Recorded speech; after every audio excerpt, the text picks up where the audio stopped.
మొగలి పూల వాసనతో జగతి మురిసిపోయింది, నాగమల్లి పూలతో నల్లని జడ నవ్వింది.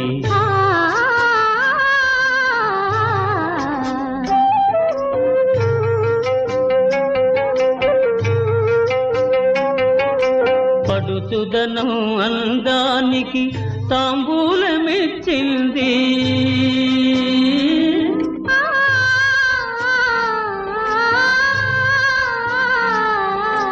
పడుచుదనం అందానికి తాంబూలమిచ్చింది.